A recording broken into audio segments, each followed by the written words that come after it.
Welcome to our ஆன்மீக களஞ்சியம் channel. இன்றைக்கி நம்ம மகாபெரிவா அருளியதில் சௌந்தரிய லகரி பற்றி பெரியவா அருளியதை தெரிந்து கொள்ளலாம்.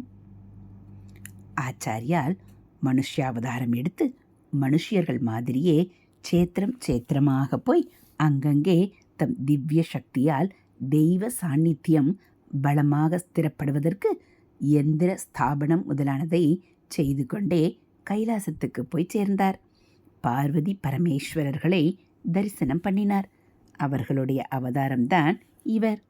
ராமர் இன்னொரு அவதாரமான பரசுராமரை சந்தித்து சண்டையே போட்டார். கிருஷ்ணர் இன்னொரு அவதாரமான பலராமருடன் சகோதரராக சேர்ந்திருந்தார். இப்படி அவதாரத்திலே பல விசித்திரம். இங்கே அவதாரமான ஆச்சாரியால் மூலமாக பார்வதி பரமேஸ்வரர்களை தரிசனம் பண்ணினார். அப்போது ஈஸ்வரன் அவரிடம் 5 ஸ்படிக லிங்கங்களையும் ஒரு சுவடிக்கட்டையும் கொடுத்தார். சுவடியை அம்பாள் கொடுத்ததாகவும் சொல்லுவதுண்டு. சுவடியில் அம்பாளை பற்றிய 100 ஸ்லோகங்கள். சுவாமி ஒரு பக்தனின் பாவத்தில் இருந்து கொண்டு அம்பாளை பாடியது என்று சொல்வதில்தான் மகிமை அதிகம். இந்த பஞ்சலிங்கங்களில் ஒன்றுதான் ஸ்ரீ காஞ்சி காமகோடி மடத்து பூஜையில் இருக்கிற சந்திரமௌலீஸ்வரர். இதற்கு யோகலிங்கம் என்று பெயர். பாக்கி நாளில் முக்திலிங்கம் கேதாரிநாத்திலும், வரலிங்கம் நேபாளத்தில் நீலகண்ட சேத்திரத்திலும், போகலிங்கம் ஸ்ருங்கேரியிலும், மோக்ஷலிங்கம் சிதம்பரத்திலும் ஆக ஆச்சாரியாலால் பிரதிஷ்டை பண்ணப்பட்டன. பஞ்சலிங்கங்களையும் ஸ்தோத்திர சுவடியையும் பெற்றுக்கொண்ட ஆச்சாரியால் கைலாயத்திலிருந்து புறப்பட்டார்.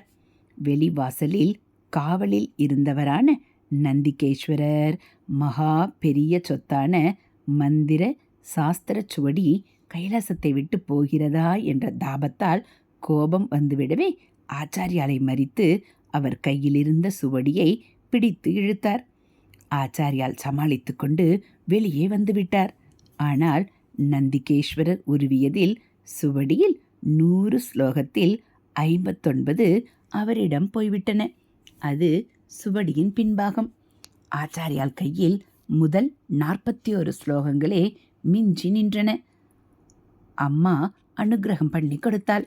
அதில் பாதிக்கு மேலே கோட்டை விட்டு விட்டோமே. ஜனங்களை உத்தேசித்து ட்ரஸ்டியிடம் தர்ம சொத்தை கொடுக்கிற மாதிரி கொடுத்தாள். தவற விட்டு விட்டோமே என்று ஆச்சாரியால் மிகவும் மன வருத்தம் அடைந்தார். சங்கரம் லோக சங்கரம் என்று உலக நலனையே எப்போதும் செய்து கொண்டிருந்தவர் அதற்கே தம்முடைய ஜீவிதத்தில் ஒவ்வொரு சனத்தையும் செலவிட்டவர் கடைசியில் இப்படி லோக மாதா அள்ளி கொடுத்ததில் பாதிக்கு மேல் லோகத்துக்கு சேரவிடாமல் பறிகொடுத்து விட்டோமே என்று ரொம்ப வருத்தப்பட்டார். அப்போது அம்பாள் அவருக்கு ஆக்ஞை பண்ணினாள்.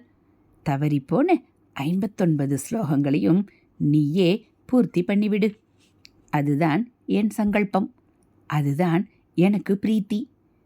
இதற்காகவே தான் அதை தவற விடும்படி பண்ணியது என்று அம்பாள் உத்தரவு ஆயிற்று.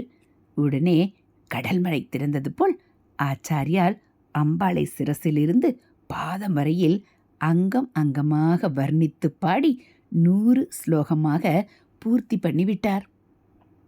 முதல் 41 ஸ்லோகம் மந்திர சாஸ்திரம். அதை கொஞ்சம் பேர்தான் ரொம்பவும் கடுமையான நியமங்களோடு அனுசந்தானம் பண்ணி அனுபவிக்க முடியும். மந்திர யோகம், குண்டலினி யோகம் முதலியன அந்த பாகத்தில் வரும். இதில் கொஞ்சம் தப்பு வந்தாலும் விபரீதமாகும். தாயின் உபாசனையில் எப்படி பண்ணினால் என்ன என்று நினைப்பது சரியில்லை. அவருடைய லீலை பலவிதம்.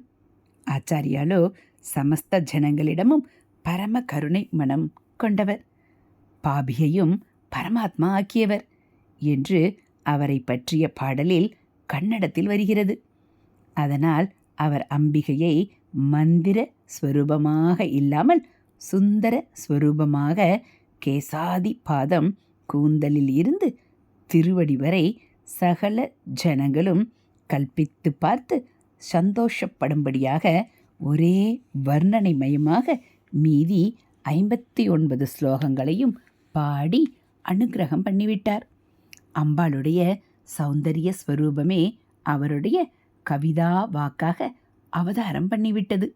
இந்த 59 ஸ்லோகங்களுக்கு மட்டுமே குறிப்பாக சௌந்தரிய லகரி என்று முதல் 41 பிரித்து பெயர் சொல்கிறதும் உண்டு.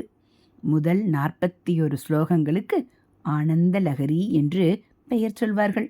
இரண்டையும் சேர்த்தே 100 ஸ்லோகமுள்ள ஒரே ஸ்தோத்திரமாக கொண்டுதான் பாராயணம் செய்ய வேண்டும்.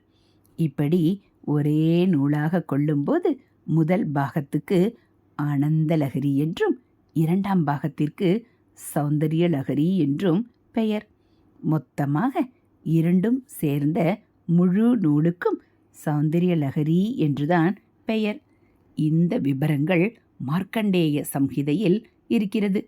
முதல் 41 உள்பட 100 ஸ்லோகமும் ஆச்சாரியாலே பண்ணியதுதான் என்றும் பலருக்கு அபிப்பிராயம் இருக்கிறது.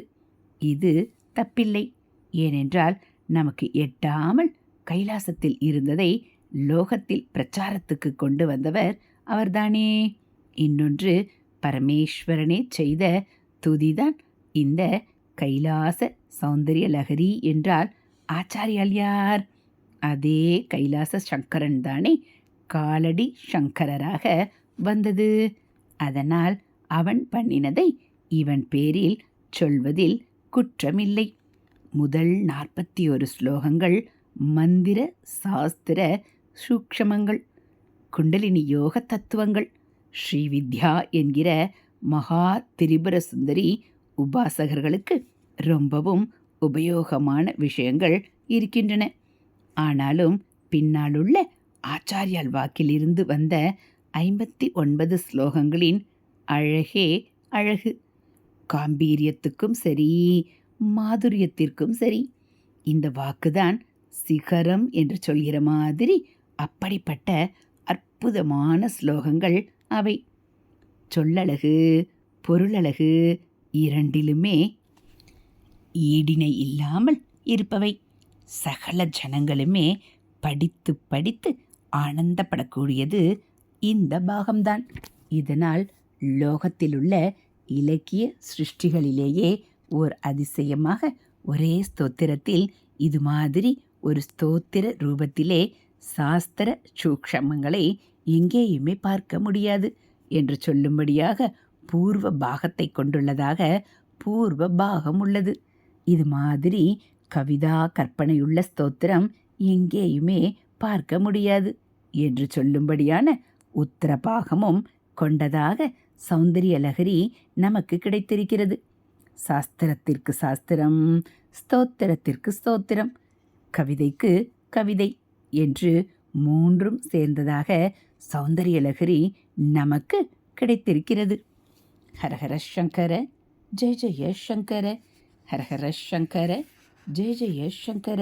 மகாபெரிவா சரணம்.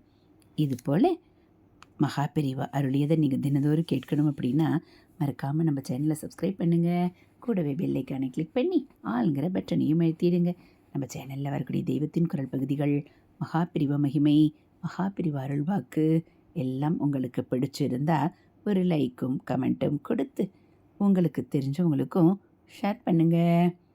ஹரஹர சங்கர ஜெய ஜெய சங்கர, ஹரஹர சங்கர ஜெய ஜெய சங்கர. காஞ்சி சங்கர, கமகோடி சங்கர, காமாட்சி சங்கர, காமதேனு சங்கர, ஹரஹர சங்கர ஜெய ஜெய சங்கர. மகாபெரிவா சரணம்.